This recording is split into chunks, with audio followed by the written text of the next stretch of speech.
Welcome to another episode of the Zebra Influencer Series. In this episode, you'll be hearing a conversation between me and our valued ISV partner, Neptune Software.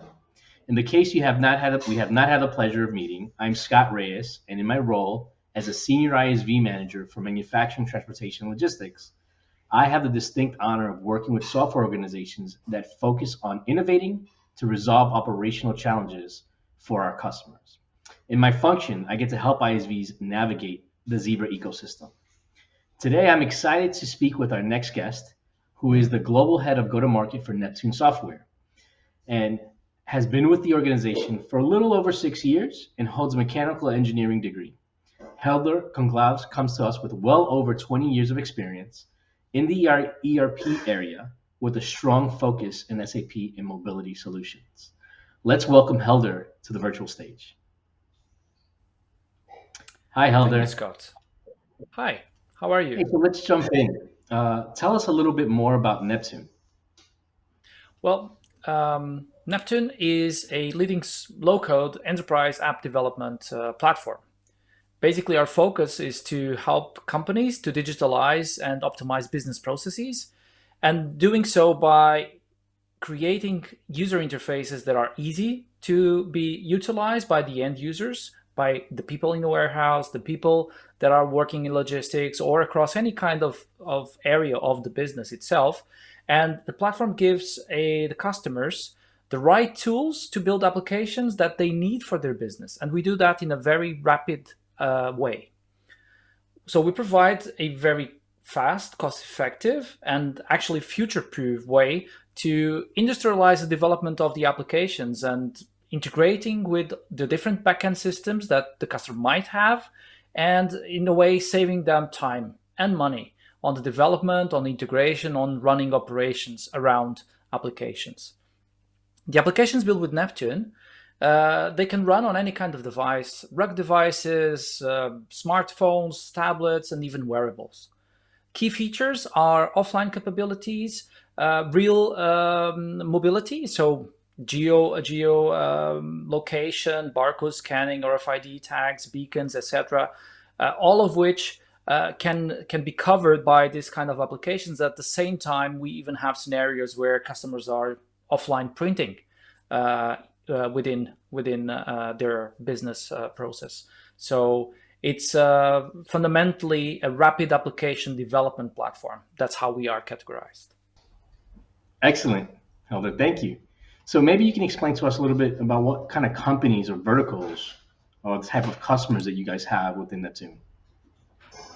Well, there is actually not a really particular type of industry or vertical, but I would categorize us that out of the 600 enterprise customers that we have in 41 countries, the majority of them would be the medium-sized companies. But although we do have multiple very big companies, even top 10 Fortune 500 companies, for example, Johnson & Johnson being one of them, they use our platform strategically to run different business cases, such as logistics, distribution, supply chain, automation.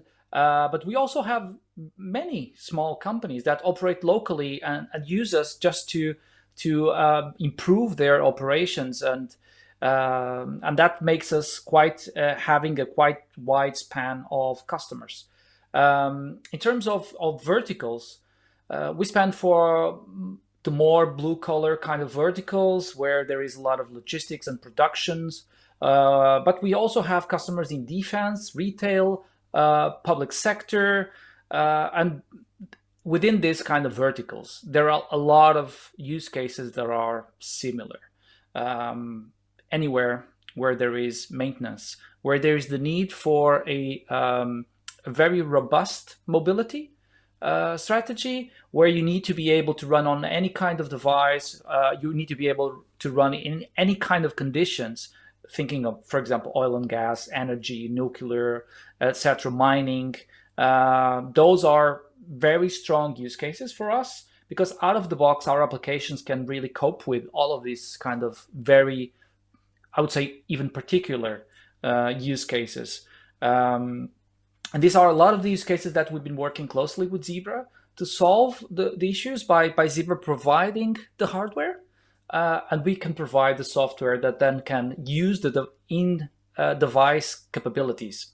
For example, you might want to use a barcode scanner that you have a handheld, and you want to be able to use the hardware button, not having to press on the screen where you want to put it, right? You want just to beep and to do simple things like one long buzz on the vibration of the device if it's a fail, or if it is a correct scan, to just give a short beep one, right? All of those little things that add time on the day to day, we can do that by having full access to all of the device capabilities, and at the same time doing it on top of any kind of system or systems. Helder, so let's dive in a little bit deeper on the supply chain piece and warehousing. What kind of Sure. issues are you guys solving with Neptune? Well, the issues that in a way afflict any kind of company these days.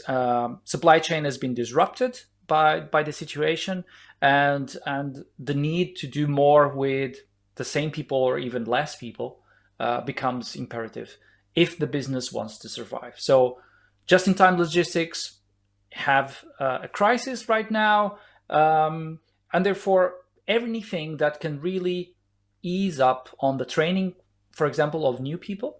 So all the typical ERPs and systems that are used in warehousing and beyond warehousing, they're complicated to be utilized. They require the operator to learn how to use the device, how to use the software, what is the process that he needs to do in order to do a picking or anything that is particularly a process of warehouse.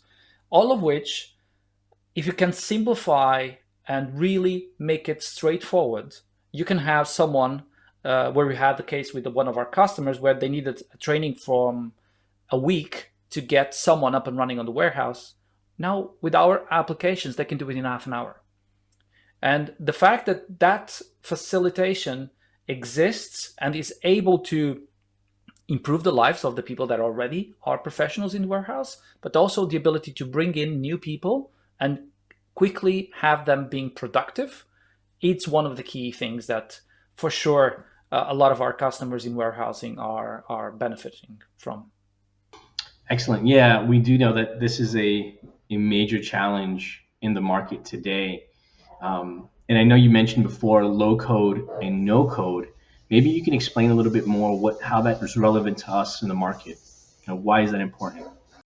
Absolutely. Traditional application development is done fundamentally by developers. Developers are probably the most shortcoming resources there are in the market. And that's common and transversal to industries, verticals, and even locations. So this is a major problem on the enterprise. So what do you have to do in order to solve this? You need to be able to provide applications faster. These applications need to be maintained easier, and you need to be in the way doing it in a much cheaper way, because the challenge is that you need to massify the number of applications. We usually say it's an app factory. You need to implement the concept of app factory, where you have a continuously rollout of applications to the business and ability to change the applications according to the changes that happen on the business. And the business changes fundamentally overnight. Low code and no code. What is that? Basically, it's the way that we've been categorized as products that help enterprises to solve this problem, to ability to get a business person and very quickly giving them a tool that allows them to create applications that will be able to connect to the different backend systems in a way that the business person that's using it, the tool, doesn't even require to know how to authenticate to that backend system, how the data is formatted, how the IT stuff is done. You can just say, these are my sales orders, this is my POs, this is my invoices, and based on that data point that is governed by IT, you are able to, either by drag and drop, using machine learning or other kind of things, to create an application. This application can then be coexisting with applications that are built by professional developers inside an environment that enables the business people to develop applications faster or easier, or even developing them at all, and the ability for the IT to accelerate development of the platforms. So Helder, you mentioned that you integrate with backend systems. Can you help us understand what type of backend systems you typically integrate with? Well, some say that 70% of all of the business transactions in the world at a given point go by an ACP system. Therefore, we, as a software that focus on the enterprise, will have to focus on SAP. We have a way to integrate natively with SAP in such a way that we can automate the ability to access all the business processes that are in SAP in a non-disruptive way. We can do so and at the same time create all of these fabulous applications on top of it with all of these mobile features, but at the same time, not only SAP data, but data from other systems, Oracle, Salesforce.com, just to name a few, Microsoft. Any ERP system or system can be integrated into a business process. Why is this so relevant? The fact that enterprises do not run just one stack. They will run multiple systems, and typically the operator will need to log on to multiple of these systems in order to access and do a business process. What we make possible is that we can create applications that do not focus on systems, but focus on business processes, so that you can start a process and finish from A to Z without having to log on to multiple places, without having to have multiple user experiences, without having to get out of your phone if you want to. You just have one app that has a role-based access to multiple applications where these applications are focused on business processes. These business processes will then have different data points. What Neptune does is that we make it completely abstracted to the end user, which systems are he or she interacting with, making it possible to not only accelerate development, but simplify the life of the end users. Well, today, as user experience is more than just GUI, and it's how they interact with the device that they have in hand. That's super interesting to understand. Maybe you can help us understand some of the disruptive technologies that you guys are seeing in the warehouse. Absolutely. There needs to be a disruption. The case today is that the acceleration on businesses, the agility that business must have, dictates that the operations in the warehouse need to be better. How to do better? For example, you can improve the life, for example, of forklift drivers by not having them to go around with a paper. I'm not just talking about replacing paper operations with actually devices. I'm talking about doing it in a very smart way by using technology. The technology is there, but a lot of businesses are not using it or are not conscious of what does technology bring to them.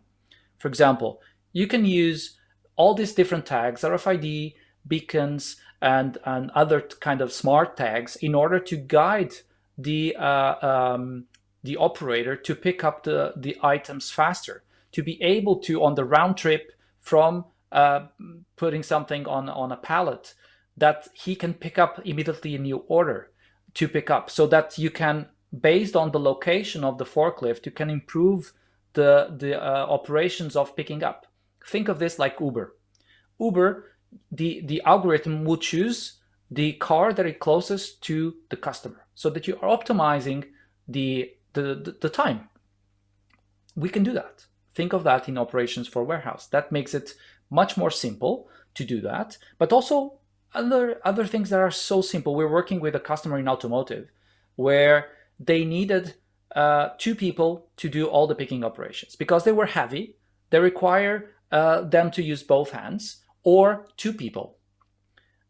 What we did with this customer was, by using a device, a wearable device from Zebra, that is a bracelet that uses a ring for scanning, the operator could actually use both hands. He can listen in to the orders that the applications were giving to them in terms of picking, just by sound, not by having to visualize anything on the device. But he could just look at his wrist, see as well the operations, but he didn't need to actually